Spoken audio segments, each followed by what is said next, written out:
පින්නතුන් කල්පනා කරන්න ඕනේ මේ භූමිය අපේ හාමුදුරුවෝ සිහිපත් කරපු විදිහට මතු බුදු බව ප්‍රාර්ථනා කරපු බෝධිසත්ව ගුණෝපේත අපේ ආනන්ද මෛත්‍රී ගෞරවනීය නායක මහා නායක මාහිමිපාණන් වහන්සේ ගේ පාද ස්පර්ශ වහන්සේ ජීවත් වුණු පින්වන්ත භූමිය ජීවිතේ කාලයක් එනවා ඕනම කෙනෙකුට මම මේ කියන කාරණේ හොඳට තේරුම් ගන්න බලන්න. අපි මොන මට්ටමක ජීවත් වුණත් මොන තරාතිරමක හිටියත් අපේ වෘත්තිය මොකක් වුණත් අපේ සමාජ තත්ත්වය මොකක් වුණත් මිනිස්සු පොදුවේ පත්තන අත්වෙන ඉරණමක් තමයි මානසික පීඩාව කියන එක. ඔය මානසික පීඩනය ඇති වෙන්නෙම යම්මලා තාත්තලා හැම කෙනෙක්ම මේ තත්ත්වයට පත් වෙලා ඇති. මෙතන ඉන්න කාටද දුක හිතලා නැත්තේ? මෙතන ඉන්න කාටද කලකිරිලා නැත්තේ? අපි අපේ දේවල් වලින් සතුටු වෙච්ච නැති, අපි අපේ දේවල් වලින් තෘප්තිමත් නොවි සමහර මානසික ව්‍යාධි වලින් අපි ඕන තරම් කම්පා වෙනවා. අපි ඕන තරම් කලකිරෙනවා. දැන් මිනිස්සේ විදිහට ඉපදුනහම දැඩිව අධිෂ්ඨාන කරගන්න ඕන එකක් තමයි, කල්පනා කරන්න ඕන එකක් තමයි කොහොමද මේ මානසික ව්‍යාධීන් වලට මුහුණ දෙන්නේ? කායික රෝග ප්‍රශ්නයක් නෙමෙයි මේවා. කොහොමද මේ මස් ගොඩක් නඩත්තු කරන අපිට මුහුණ දෙන්න වෙන ගැටලුන් මරෙන්න කලින් පුරුදු වෙන්න බලන්න.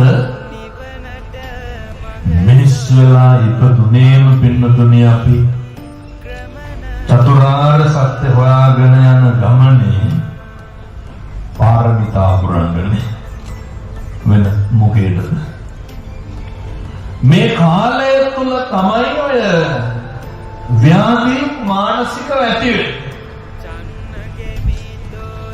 ඒවා මැඩපවත්වන්න පුළුවන්, මුහුණ දෙන්න පුළුවන්, දරා ගන්න පුළුවන් යුගය මොකක්ද?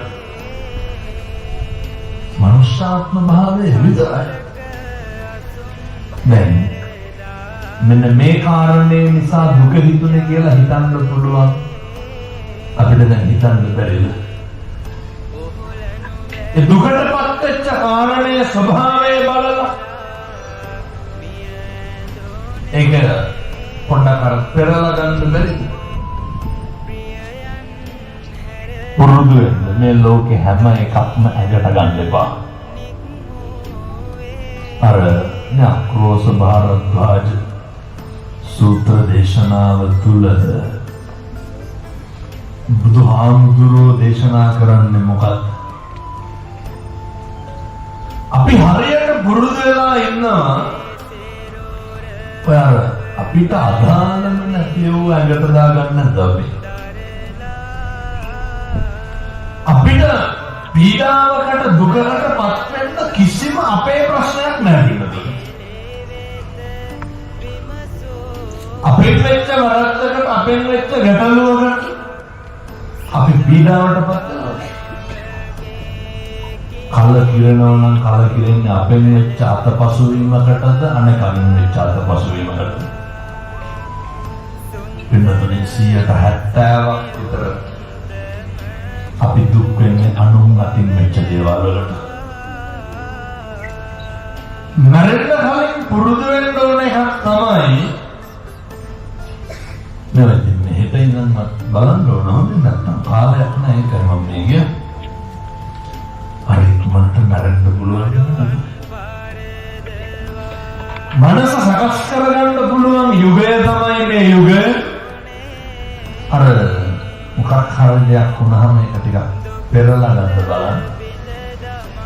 දෙපාරක් හිතන්න ඕක මට අදාළද නැද්ද කියලා. අනේකගේ තියෙන නේ කඩක් බුලිකමට, අනේකගේ තියෙන අසත්පුරුෂකමට, අනේකගේ තියෙන අසංවර භාවයට ජීවිතේ කවදාවත් අපේ මනස රෝගී කරගන්න එපා. අපේ තියෙන මෛත්‍රිය, අපේ තියෙන කරුණාව, අපේ තියෙන සීල සම්පන්න භාවය කවදාවත් අනේකගේ අසත්පුරුෂකමට නාස්ති කරගන්න එපා. දැන් මම 2026 ලැබුවා විතර මම පින්නතුන්ට මේ යෝජනාව කරන්නේ අගහන්දෑවේ ගෙදර ගිහිල්ලා දවසට විනාඩි 10ක් විතර අරගෙන නිකන් හවස ඉඳගෙන අපි කවද්ද පින්නතුන්ට ඉඳගෙන අපි ගැන කල්පනා කරේ. අපපය දිගහැරලා හොඳට හුස්ම ගත්තේ කවද?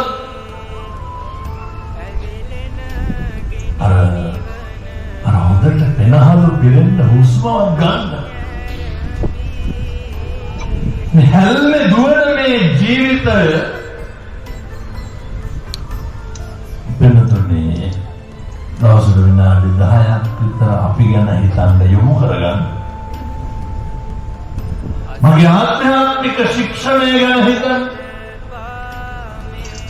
මගේ සීල සම්පන්න භාවය ගැන මම එක කාරණයක් කියන්න. ඔය සීල සම්පන්න භාවය, මිනිස්සුන්ගේ සීල සම්පන්න භාවය හරි වටිනවා පින්නතුනි. බෝධිසත්වයෝ තුසිත දිව්‍ය ලෝකයෙන් චුත වෙලා බලනවා නේද පින්නතුනි? පස් මහා බැලු නේ, කාලේ, දීපේ, කුලේ, දේශේ, මව්. අර ඊට කලින් දවසේ මහාමායා දේවිය කොහෙද හිටියේ? නෙමෙයි, බෙහෙවස් සමාදන් වෙලා හිටියේ. බෝධිසත්ව ඇවිල්ලා පිළිසිඳ ගන්නේ සීල සම්පන්න මව්කුසක. පැහැදිලිද මම මේ කියන්නේ? පින්වන්ත ධර්ම ඇවිල්ලා තෝරගන්නේ මොකද? සීල සම්පන්න මව්කුසක් වෙන්න ඕනේ. අපේ සීල සම්පන්න භාවය මොකද්ද? සීල සම්පන්න භාවය කියන්නේ ඕක මහා ලොකු දෙයක් නෙමෙයි. මේ හිතයි, කයයි, වචනයයි සංවර කරගන්න තියෙන්නේ. ඕක අසංවර වෙන්නේ නැයි. හිතයි, කයයි, වචනයයි. අර මම යෝජනා කරේ විනාඩි 10ක් දවසට ගන්න කියලා. ඔය විනාඩි 10 ඇතුලේ පුරුදු වෙන්න ඕනේ. මේ කැලේ තුනට බෙදනවනේ, හිත, කය, වචනය. අද දවස ඇතුළත මොකක්ද මගෙන් වචනයෙන් වෙච්ච වැරද්ද? දැන් ඔය බණහන ගමන් අද දවස ගැන කල්පනා කරලා බලන්න. මොකක් හරි මගේ වචනකින් වැරද්දක් වුණාද කියලා. නිකම් මම කියනවට කල්පනා කරලා බලන්න. අබුරුවට ගියයි නේද කියලා. ඔය කල්පනා කරලා බලන්න. මගේ හිතෙන් මොකක්ද වෙච්ච වැරද්ද කියලා. වෙනදින් මේ අභ්‍යාසයක් විදිහට දෛනිකව කරන්න. එතකොට අපිට මතක් වෙනවා මොකක්ද මම කරපු දැන් උදාහරණයක් විදිහට දැන් ඔය දාදෙන වාපහු යනකොට දැන් සරෙප්පු ගැන ආසාවක් තියාගත්තා ඇයි? බෑ. ගමන්නේ ඉන්න සරෙප්පු ගේට්ටුවෙන් ගලවලා දාවේ. අපූර්ව දාගෙන ඉන්න මම එකත් මතක් වෙච්ච හින්දා කියලා ඉන්නවා. වෙනදද මේ පන්සලේ ගේට්ටුවෙන් ඇතුළට එනකොට මොකක්ද මතක් වෙන්න ඕනේ? මේ දරුවන් වැඩ ඉන්න භූමියද මේක වැලි කඩයක් ගන්න පින්නතුනේ අවුරුදු 100 ගානක් තිස්සේ බුදු ගුණ කියලා ඇති. අවුරුදු 100 ගානක් තිස්සේ මෙතන බණ කියලා ඇති. කොච්චරනම් මේ භෝගහයට මිනිස්සුන්ගේ හිත් හදලා නිවිලා ඇද්ද? කොච්චරනම් මේ පන්සලේ මේ භූමියේ මිනිස්සු තමන්ගේ දුක කියලා එතකොට පූජා භූමියකට එනකොට මතක් වෙන්න ඕන පළවෙනි අඩියේ තියෙනකොට මෙන්න බුද්ධ රත්නයේ වැඩ ඉන්න භූමියකට මෙන්න ධර්ම රත්නයේ වැඩ ඉන්න භූමියකට මෙන්න සංඝ රත්නයේ වැඩ ඉන්න තෙරුවන් වැඩ ඉන්න භූමියකට මම දේශනා කර හිටියේ පිටුතුනි. මොකක්ද අපේ හිතෙන් වෙන ගැටලුව පාපය? අපිට නිරන්තරයෙන් ලෝභය ඇති වෙන්න පුළුවන්. නිරන්තරයෙන් ද්වේෂය ඇති වෙන්න පුළුවන්. නිරන්තරයෙන් මෝහය ඇති වෙන්න පුළුවන්. බලන්න ලෝභය ඇති වෙනවා, ද්වේෂය ඇති වෙනවා, මෝහය ඇති වෙනවා. එතකොට රාගය ඇති වෙනවා. ඔය නිවන් මඟ අහුරන බොහෝ කාරණා අකුසල් මූලික සිත් මේ සිතෙන් ඇති වෙන්නේ මේවා එකිනෙකින් එකිනෙකට බලපුවම අපි කල්පනා කරමු. අපි බලමු අපිට මොකක් හරි මේ රාගික සිතුවිල්ලක් ඇති වෙනවා. ඒ කියන්නේ කාම රාගය ගමු. මොකක් හරි එකක් ගැන දැඩි කැමැත්තක් ආශාවක් ඇති වුණා. ජීවිතේ කවදා හරි පසුතැවීමට හේතු වෙන්නේ මොකක්ද? අර කවදා හරි අපිට ඇති වෙච්ච දැඩි ආශාවක්. කවදා හරි අපිට ඇති වෙච්ච දැඩි කැමැත්ත තමයි අපිට කනගාටුවකට කවදා හරි හේතු වෙන්නේ. කවදා හරි අපිට වේදනාවකට තුඩු දෙන්නේ මොකද? කොතන හරි අපි තෝරගත්ත දෙයක් වෙනවද? අපේ කැමැත්තක් තමයි කවදා හරි අපේ අකමැත්තකට හේතු වෙන්නේ.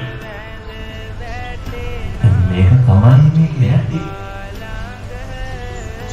මේ අටලෝකම පවතින්නේ කරකෙන්නේ මේ රේඛාව මත සපයි කියලා අපි තෝරගත්ත දෙයක් කවදා හරි අපේ ජීවිතේ දුකකටපත් වෙලා නැත්නම් දුකකටපත් වෙලා උදාහරණයක් විදිහට දැන් ඔන්නේ පැතිවලක් තියෙනවානේ විවිධ මත්ද්‍රව්‍ය තියෙනවා. කුඩු වයිසන මනෝන තරම් තියෙනවා. අපේ තරුණ මහත්තුරු දරුවෝ කවදා හරි අපේ විනාශයට හේතුනේ මොකද්ද? අපි තෝරගත්ත එක. එතකොට අපේ විවාහය, අපේ ප්‍රේමය, අපේ පෞල් ජීවිතය, අපේ යාළුවෝ, එතකොට අපේ විවිධ සම්බන්ධතා, අපේ රැකියාව, අපේ ශාස්ත්‍රය, මේ හැම එකකම අපේ තෝරා ගැනීම වෙනස් වෙනකොට අපේ තෝරා ගැනීම අපිට දරා ගන්න බැරි වෙනකොට අපිට මොකක්ද ඇති වෙන්නේ? මානසික ව්‍යාධියක් ඇති වෙනවා පිටතට. දැන් පුරුදු වෙන්න ඕනේ ඒක කොහොමද දරාගන්නේ? අපේ තෝරා ගැනීම වෙනස් වෙනකොට කොහොමද මුහුණ දෙන්නේ? මෙහෙම දේශනා කරන්න හේතුවක් තියෙනවා.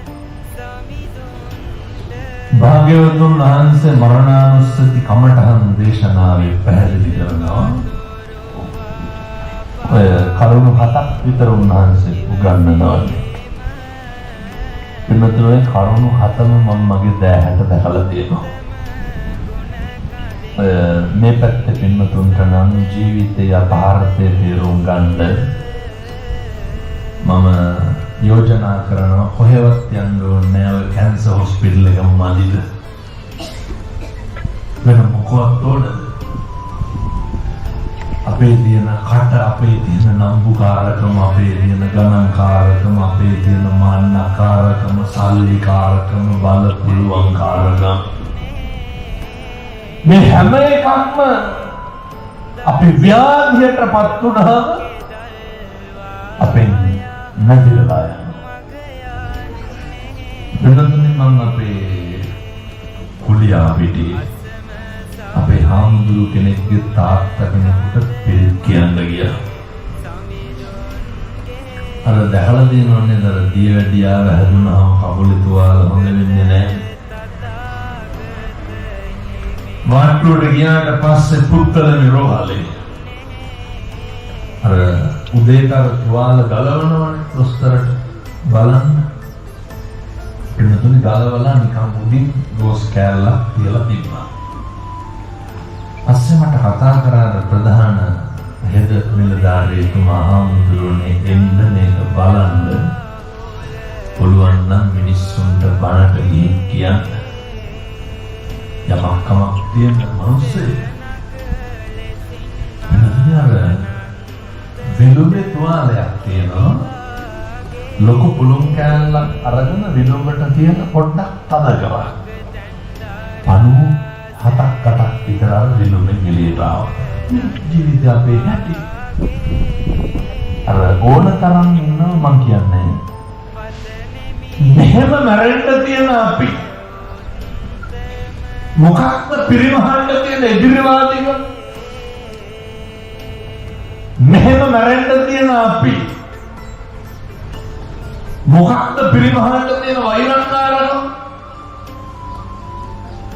මොකක්ද පිරිමහන්න තියෙන තරහව?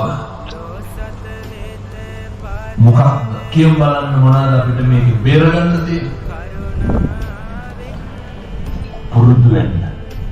ජරාවට ව්‍යාධියට පත් වෙලා මැරෙන්න තියෙන මේ ශරීරය නඩත්තු කරන්න, සපවත් කරන්න අපි අප්‍රමාදීව අකුසල සිද්ධ කරනවා හිතමයි.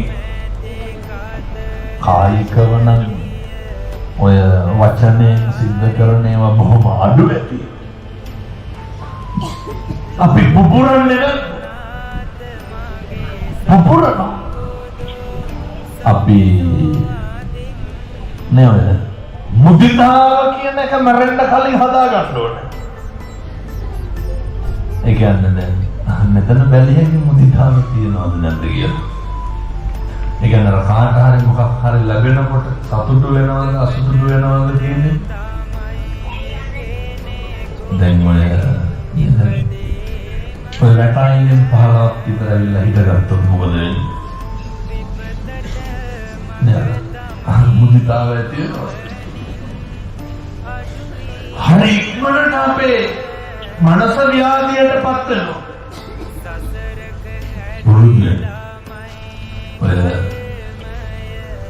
ඕනම දෙයක් මේ ලෝකෙ වෙනස් වෙනවා. ඒක තරහා ගන්න පුරුදු වෙන්න වෙනතුනේ. මේ ලෝකෙ ඕනම දෙයක් නැති වෙනවා. ඒක තරහා ගන්න මොකක්ද නැති වෙන්නේ? පළවෙනි එක. අපි දැන් අද මේ පන්සලනේ හොඳට මහා පොළොවේ පය ගහලා මේ ඇවිදගෙන ආවනේ බණ අහන්න. අපි හෙට උදේ අපි හිතමු අපිට මම මේ ඍණාත්මක සිතුවිලි දෙනවා නෙමෙයි මේක මේ අපේ ජීවිතේ යථාර්ථය. අපිට මෙහෙම වෙනවනේ කියලා දැනගත්තාම සිද්ධ වෙන අකුසල ප්‍රමාණය හරි අඩුයි. ඔය ඇවිදගෙන ආපු අපි හෙට උදේ වෙනකොට පොඩි කලන්තයක් හැදෙනවා. ඕක ගිහිල්ලා පරීක්ෂා කරලා බලනකොට වෙනදම මෙහෙම තිබ්බට වෙලාව ගිහින් තියෙන සෑහෙනවා. විනාඩි 45ක් විතර දැන් ඉවර වෙන්න හදන මම මේ ඔරලෝසුවට බණ කිව්වනම් මට එළිය වෙනකම් බණ කියන්න වෙනවා. ඒක දිහා යන්නේ. ඔය බලනවා හතරමාර වෙලා. මෙහෙම හිතගෙන ආපු අපි මං කිව්වට පොඩි කාන්තයක් හදනවා කියලා. අපි බලනවා අපිට දීවැඩියා හැදුණු ගමන් රෝහලෙන් දෙන පළවෙනි උපදේශය මොකක්ද? අර කියනවානේ තුවාල නම් කරගන්න එපා කියලා. පරිස්සම් වෙන්න කියලා කියනවා. කොච්චර පරිස්සම් වුණත් කාලයක් දීවැඩියාව තියනකොට කකුල් කල් වෙනවනේ. එතකොට අට්ටිම කකුල් දිහා බලනවා. මම කියන්නේ නැහැ ආන්දෝලනයේ මුස්පෙන්තුකම කියලා. මෙහෙම වෙනව නෙමෙයි කියන්නේ. රෝගී ලක්ෂණ එහෙම.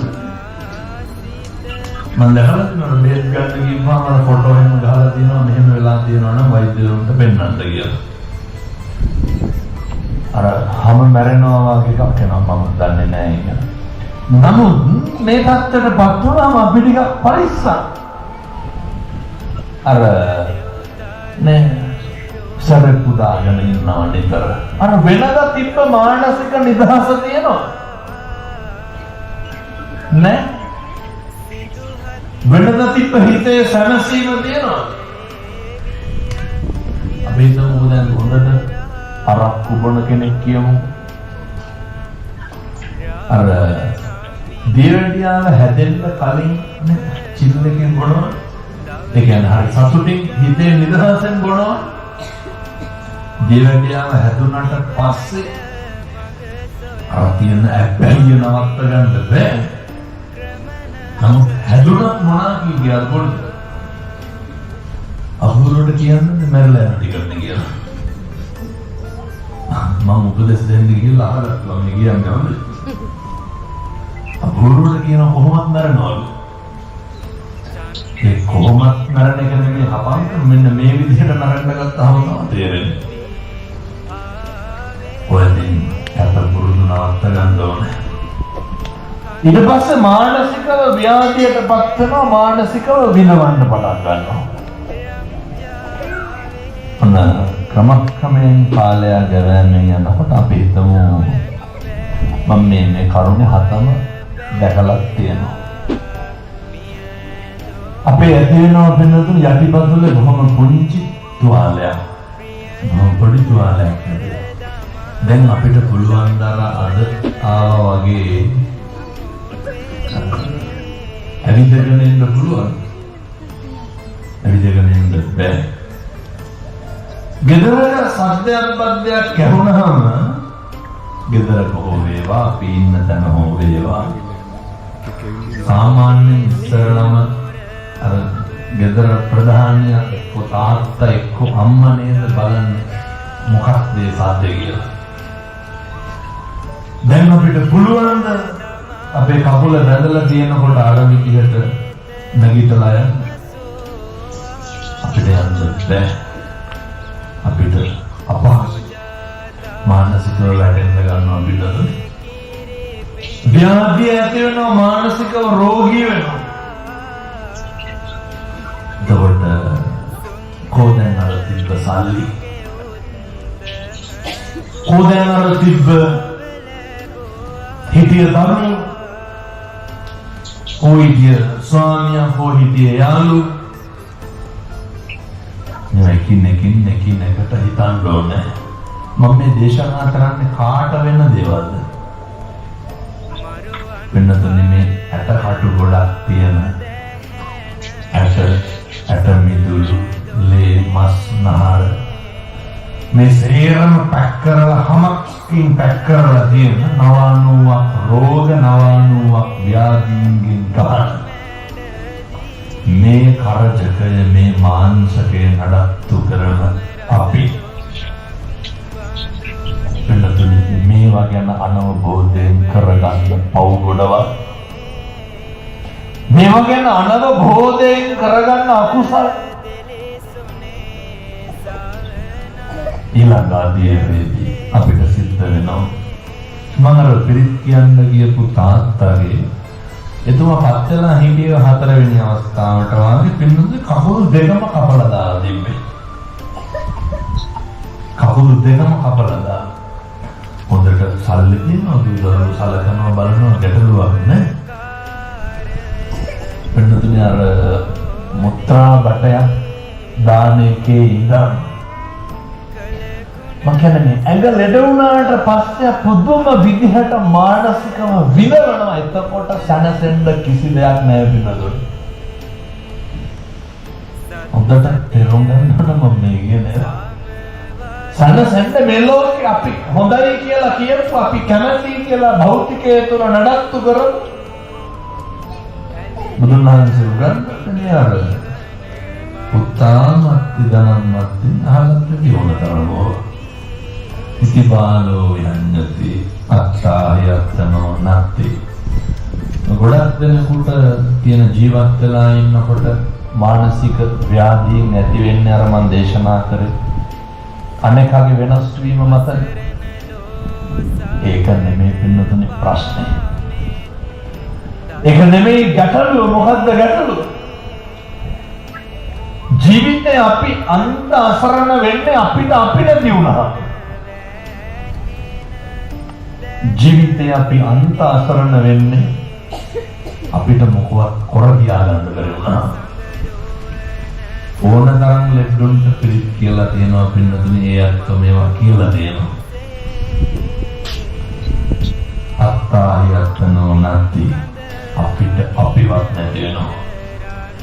නැති වෙන්නේ නැද්ද?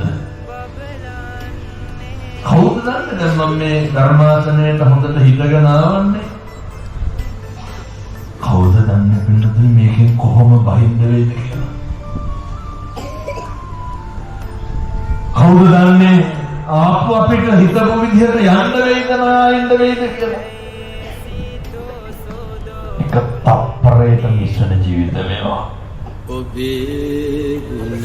එක වචනයකින් වෙනස් වෙන ජීවිත.